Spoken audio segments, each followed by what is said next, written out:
Gente, muito bom, né, a gente poder compartilhar. Esse é um tema que eu gosto muito. Esse mês nós vamos falar muito a respeito daquilo que é a missão de Deus, né? O nosso Deus, ele é um Deus missionário, né? E para a gente conversar um pouquinho, nós vamos ter que abordar alguns conceitos também, né?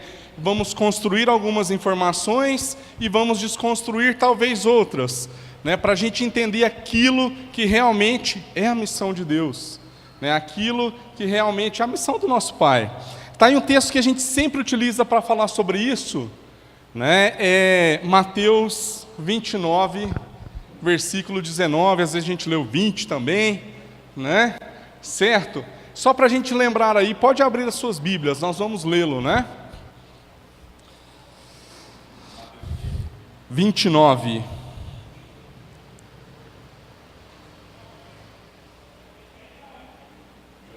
Vinte e oito, perdão, 19. 28. Eu confundi o 19, né? Disfarça, gente. 28, 19. Beleza aí, né? Certo? Agora tem, né? Todo mundo achou aí? Ui, ui, ui. Então vamos lá, né? Ela fala assim, ó, ide, portanto, fazei discípulos de todas as nações, batizando-os em nome do Pai, e do Filho, e do Espírito Santo, né? Então, olha só, de quem são essas palavras aqui? Né? São as palavras de Jesus, certo? Então, o próprio Jesus, né, o Filho de Deus, né, ele veio e nos trouxe uma ordenança, certo? E essa ordenança, né, ele veio nos ensinar sobre como agora nós devemos fazer a vontade do nosso Pai, certo? Então, a missão de Deus, ela tem a ver com a sua vontade, né, com os seus desejos, com aquilo que Deus quer que nós façamos agora, certo? Nós falamos um pouco disso quando falamos a respeito de trabalho, né? Então nós vimos que Deus, ele trabalha em todo o tempo, e Deus, ele só trabalha porque ele tem uma missão, ele tem um objetivo, né? Ele quer cumprir algo, certo? Tanto que ao enviar Jesus, né, Jesus, ele faz parte daquilo que é o propósito de Deus também, né? Qual que é o propósito das Escrituras? Qual que é a missão do Senhor Jesus? Se a gente for resumir algo assim rápido, seria, né, a nossa redenção, certo? Mas só redenção? Aí ela engloba todo um outro pacote que a gente vai começar, né, a perceber um pouco mais. Então, cada vez que a gente fala acerca de missão, a gente acaba também falando acerca de coisas que não são, certo? Então, assim, não se confundam muito, tá bom? Espero que eu seja claro aí para a gente poder, né, ver todos esses detalhes aí também e que a gente analise mesmo, ok? Por exemplo, essa missão de Deus, ela engloba muitos elementos, né? E às vezes nós temos, talvez assim, por não conhecer muito, né, a gente acaba excluindo alguns elementos, certo? Por exemplo, às vezes nós falamos que a missão é o alcance do pobre, né? É o alcance do necessitado, é isso? Faz parte, certo? Mas é só isso? Não é só isso, né? Então, ou a gente fala que também, né, é a salvação do homem. É somente a salvação do homem? Também não, certo? Então, quando Deus nos salva, Ele tem um propósito muito maior para nós, de que agora nós sejamos também referência, né? Para quê? Para que essa obra ela seja contínua. Então, tá vendo que às vezes quando a gente, né, fala de menos, é pouco, mas também o contrário também. Quando a gente fala que tudo é missão, né, às vezes nada é missão, certo? Então, por exemplo, né, às vezes a gente começa a trabalhar para manter apenas estrutura. Nós já não nos preocupamos com aquilo que seria, né, a vontade de Deus, mas nós estamos tão ocupados, porque agora nós temos que pagar um aluguel, nós temos que manter, não sei, né, um trabalho social. E aí nós começamos a pensar que a igreja é somente isso, que viver a vontade de Deus é somente isso, e nós trabalhamos para manter estrutura, pessoas cansadas, pessoas sobrecarregadas, que assim, ó, quer desistir. Então, quando a gente generaliza também, fala que quando tudo é missão, nada é missão, galera. né? Então, a gente vai refletir um pouquinho sobre isso, né? Então, é muito interessante a forma que Deus decide trabalhar. Ele decide trabalhar através do relacionamento. Por exemplo, muitos de nós aqui somos casados, mas muitos de nós aqui também temos amigos, certo? Manter relacionamentos são fáceis? Não são, né? Então, a gente vê que Deus, quando Ele começou a trabalhar, foi através de um relacionamento. Então, lá em Gênesis, Ele fala o quê? Façamos o homem. Façamos quer dizer que estava quem? Deus Pai, Deus Filho e Deus Espírito Santo, um relacionamento. Depois, né? Nós vemos também na criação do homem. Ele cria o homem e Ele fala que não é bom que o homem esteja só. Por isso eu vou fazer para ele agora, né, uma ajuda idônea, certo? E tá aí, irmão, né, relacionamento. Aí depois nós vamos ver por causa do pecado, né, esse relacionamento com Deus também ele é quebrado. Por isso que a gente tem que ter tanto esforço hoje para a gente nos reconciliar naquilo que seria, né, a missão de Deus para nós, a missão do Pai. Ok? Gente, agora olha só, uma das coisas que a gente deve lembrar também é que a missão ela não é da igreja, a missão ela é de Deus. Nós temos uma missão como manifesto? Temos, mas ela tem que estar debaixo daquilo que é a missão de Deus primeiro. Ok? Dá para a gente entender aí um pouquinho, né, a respeito disso? Então a igreja ela é só um instrumento para a realização daquilo que Deus quer operar no mundo, né? Então eu e você aí, entendendo a vontade do Pai, né, nós somos esse canal pelo qual Deus vai realizar a sua obra, né? Depois também, gente, o conteúdo a gente vai falar um pouquinho disso aí, o conteúdo da missão, gente, não é, ok, a nossa doutrina, tá? Não são doutrinas. Por quê? Nós temos várias expressões de igreja, até mesmo dentro do Ministério Sal da Terra. Então você vê várias maneiras de trabalhar. E é nisso que a gente vê a multiforme sabedoria de Deus, né, para alcançar também as demais pessoas, certo? Então qual que é o conteúdo da missão? É um versículo? É esse versículo que a gente leu? É toda a Escritura. Então olha só como agora a responsabilidade ela é um pouco maior. Nós temos que analisar todas as coisas, né, aquilo que é a vontade do Pai, à luz de toda a Escritura. Né? Então a gente vê uma forma de Deus trabalhar, que a gente mencionou também no Antigo Testamento, né? E a gente vê uma forma de Deus trabalhar no Novo Testamento, e a partir desse Novo Testamento também a gente vê a forma como Jesus nos ordena a fazer agora. Ide por todo mundo, né? Pregar o Evangelho, né, a todos, né, e batizar em nome do Pai, do Filho e do Espírito Santo agora também, né? Certo? Então olha só, se no Antigo Testamento a gente tinha aquele desejo de Deus de fazer da nação de Israel uma nação modelo, então todas as pessoas eram atraídas, ok? Né, para Israel, para Jerusalém, nós tínhamos ali um modelo, certo? Depois, com a vinda de Jesus, né, Jesus ele vem o quê? Ele vem caminhando, passa por cidades, né? E depois nós vemos que os seus discípulos também fazem o mesmo, e hoje nós temos o Evangelho que chegou até aqui. Então, a partir de Jesus, né, essa força agora é para que o Evangelho não permaneça apenas em Israel,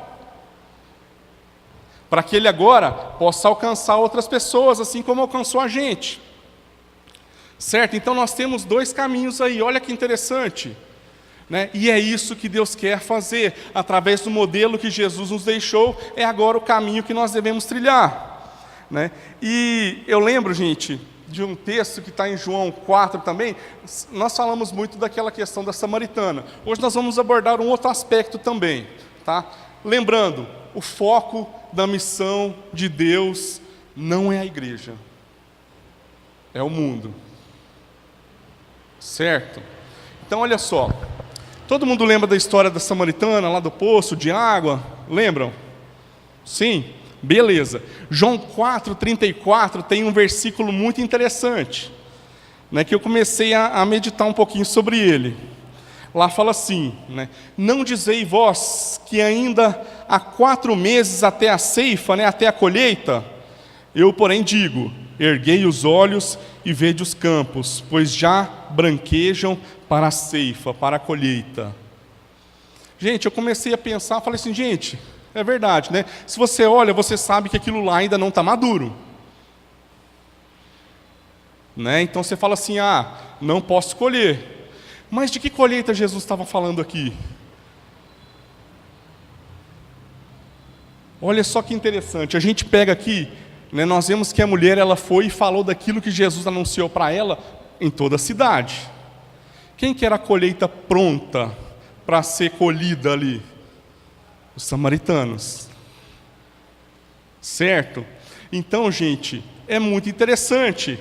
Né? Então, esses 4 meses, Deus está falando aí, já está aqui, pronto para nós colhermos, né, os frutos daquilo que Jesus semeou. Jesus havia semeado. Ok? E aí, gente, os campos já estão preparados para a colheita. Né? E é nesse mundo que nós vivemos que a missão de Deus vai se realizar. E é muito comum, né, ao falarmos disso, nós confundirmos muitas vezes os termos missão e missões. Certo? Então, missão, gente, em suma, assim, ela tem a ver com a natureza de Deus, com a identidade dele, quem ele é, né? Sendo a razão hoje da igreja existir.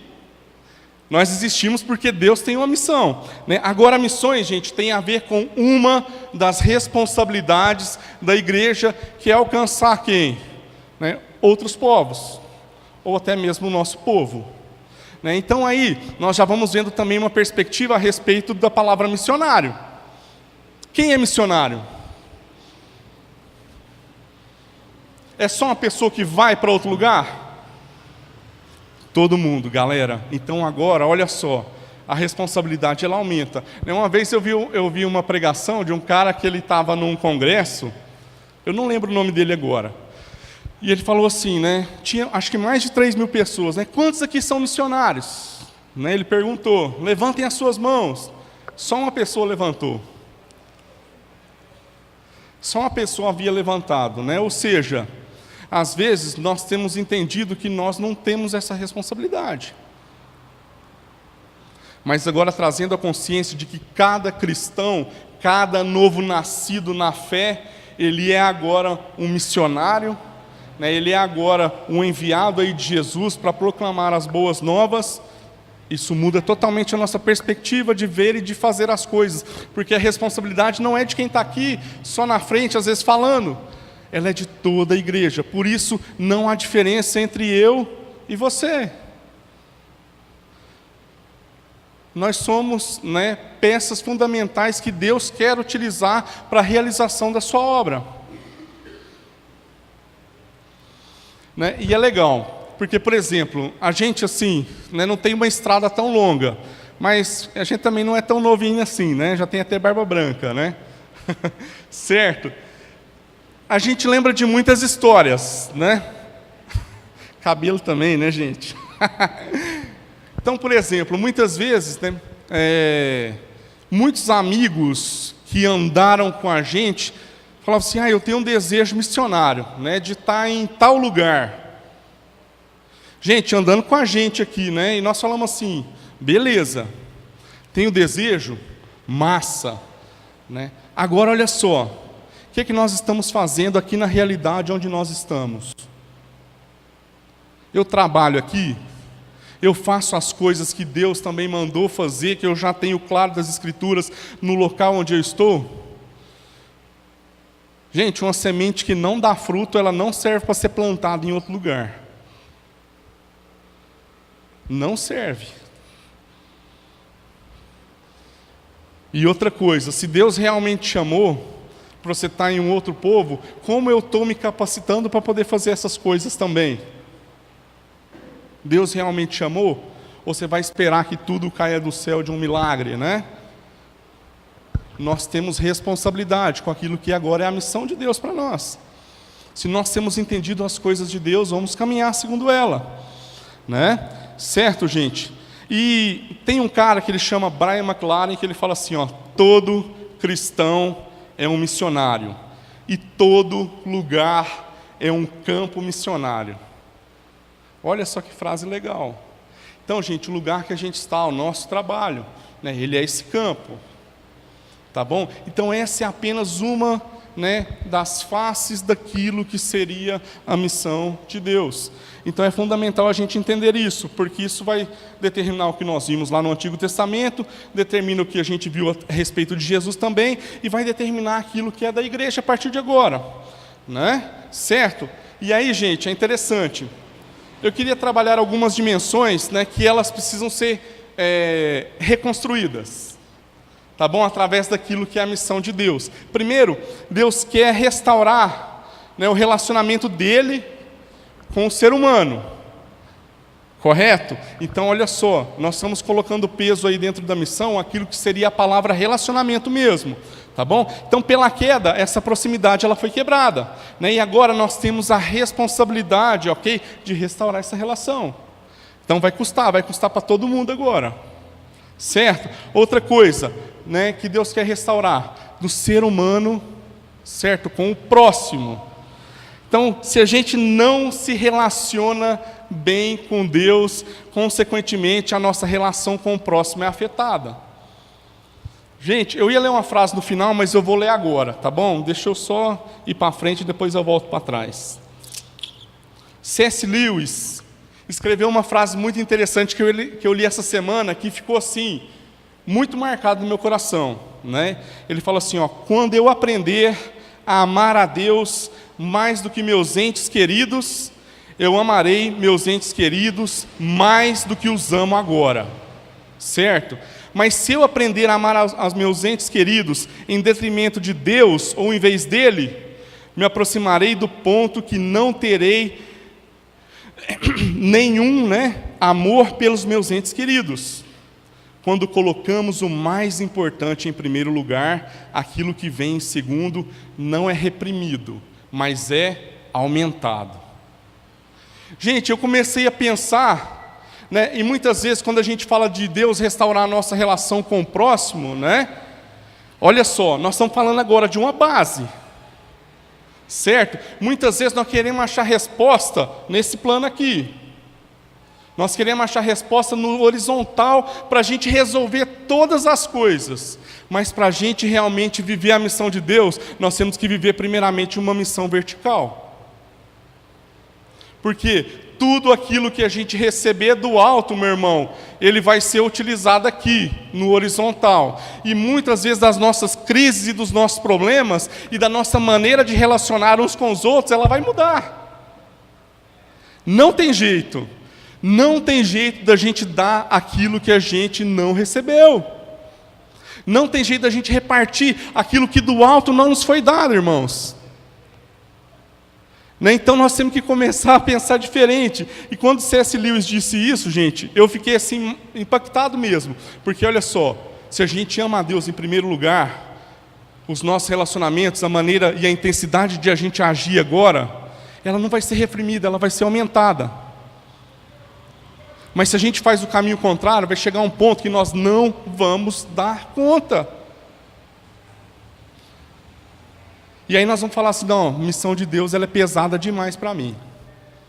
Isso aí de relacionar com o irmão, não é para mim não. Irmão, eu vou falar para vocês, a gente cansa mesmo, todo mundo cansa. Né? Mas se a gente agora não começar a olhar para Deus, né, e Deus vier restaurar isso aí, nós não vamos ter restauração com o próximo. Não vamos. Né? Outro ponto interessante, gente, ele quer também restaurar o ser humano consigo mesmo. Então, consequentemente, né, se a gente não estiver bem conosco, nós não vamos estar bem com Deus. Nós não vamos estar bem com o próximo. Nós não vamos estar bem com a criação. Né? Então, a gente deve cuidar também, não ser negligente muitas vezes com a gente também. Né? Isso é uma luta constante. E outro ponto também que Deus quer restaurar através da sua missão é do ser humano com a criação. Depois da queda, essa relação com a criação também foi afetada, né? O que foge da intenção original de Deus, tá bom? E a gente deve nos esforçar para esse cuidado agora, ok? Então, a gente vai vendo também, né, agora como Deus pensa, como aquilo que a palavra de Deus agora é o todo, e como ela deve reger a nossa maneira de agir, né? E com a promessa e a vinda de Jesus, gente, nós vimos o exemplo daquilo que o Pai quis fazer encarnado. Certo? Então, gente, não foi algo fácil que nós vimos aí, né? Ele trabalhou com 12 pessoas mais intensamente, talvez com 3 mais próximos, que a gente pode ver, né, em alguns outros textos da Bíblia, para no final ainda um trair, né? E aí, Jesus deixou de comer com esse? Não deixou. Então, vê o tanto que para a gente cumprir aquilo que Deus quer fazer, a relação ela é importante. Por mais que pensemos diferentes, e pensamos mesmo, gente, né? Então, como que agora a gente vai envolver com esse trabalho de Deus, né? Como que agora a gente vai envolver com essa missão? Vamos ler João 5, 19 e 20. Que aqui nós vamos ver o modelo que Jesus nos deixou, né, de como agora nós vamos fazer.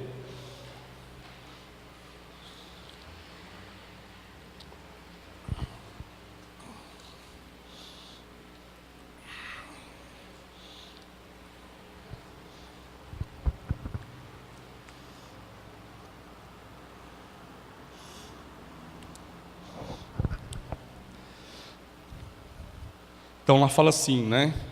Jesus lhes deu esta resposta: eu lhes digo verdadeiramente que o Filho não pode fazer nada de si mesmo, só pode fazer o que vê o Pai fazer, porque o que o Pai faz, o Filho também faz.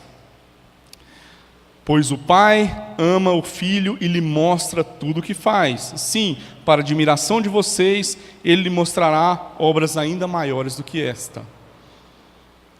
Então aqui, gente, Jesus nos deixou o modelo de como fazer. Para onde nós temos que olhar? O Pai. Relação vertical. De onde vai fluir todas as demais coisas. Não deixemos de olhar para o Pai. Até o Filho olha para o Pai. Esse é o modelo, né? Jesus deixou esse modelo. E aí, gente, assim como Jesus cumpriu a vontade do Pai, e nós vemos, e o Ari também fala muito disso, não é agora apenas morrer, mas é agora dar a vida por causa do Evangelho, dar a vida pelos nossos irmãos, e de fato, gente, nós temos um compromisso com Deus e com a sua vontade. Só dessa maneira vamos cumprir realmente a missão do Pai. Quem Deus vai utilizar para isso? A sua igreja.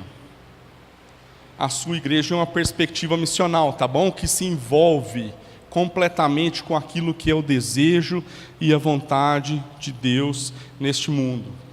Nela, todo mundo aqui se deve perceber participante, ok? Um participante ativo aí, né, galera? Tá bom? Um instrumento de Deus, né, em favor do mundo, ok? Dessa maneira nós vamos cumprir aquilo que o Pai quer realizar. Se aquilo que a gente se propuser a fazer, gente, for realmente centrado nessa relação vertical, nada vai nos segurar. Nada, irmãos. E nós vamos encontrar resposta. E muitas vezes não é a resposta que a gente quer, mas é a resposta que Deus quer. E é isso que Deus quer, né, fazer através da minha vida e da sua vida, que entendamos quem Ele é, e a partir disso, né, Ele vai restaurar, né, as nossas vidas e os nossos relacionamentos, para que possamos cumprir aquilo que é a vontade do Pai plenamente. Amém, irmãos? Irmãos, era isso que de maneira simples e rápida eu gostaria de compartilhar com vocês, né, nessa manhã, porque tudo só vai fluir se tivermos uma base sólida. E essa base sólida é encontrada em toda a Escritura, em tudo aquilo que Deus deseja realizar. Tem que investir tempo, tem que gastar tempo. Não só com Deus, mas também com os outros. Amém? Amém, irmãos? Então vamos orar, né? Deus, em nome de Jesus, nós queremos Te louvar, Pai, nessa manhã. E em nome de Jesus nós queremos nos comprometer, Deus, com o Senhor. Nós queremos nos comprometer, Deus, com os nossos irmãos. Nós queremos nos comprometer com a Tua vontade, Pai. Para que possamos, de fato, Deus, estender, Deus, o teu reino às demais pessoas, ó Pai. Para que possamos de fato, Deus, entender que precisamos primeiramente viver, Deus, uma relação com o Senhor e receber tudo daquilo, para que as demais relações, Deus, o amor que o Senhor colocar, Deus, ele possa ser aumentado. Que ele possa, Deus, ser aumentado, Pai. Derrama sobre nós a tua graça, derrama sobre nós, Deus, a tua sabedoria, do teu entendimento, Deus, a tua fortaleza, da tua unção, Pai. Para que a gente possa realizar com excelência, Deus, e com alegria a tua missão, Pai. Ser instrumentos do Senhor aqui na terra. Obrigado, Deus, porque o Senhor escolheu a tua igreja para poder fazer isso, Deus. Pessoas que, assim como eu, Deus, imperfeitas, mas que buscam olhar para o Senhor, ó Pai. Para que possamos, Deus, receber do Senhor e do alto tudo. Tudo, ó Pai. E restaura, Deus, o nosso relacionamento contigo. Restaura, Deus, o nosso relacionamento conosco mesmo. Restaura, Deus, o nosso relacionamento com o próximo e com a tua criação, ó Pai. Em nome de Jesus, nós queremos te louvar e te agradecer, ó Deus. Amém.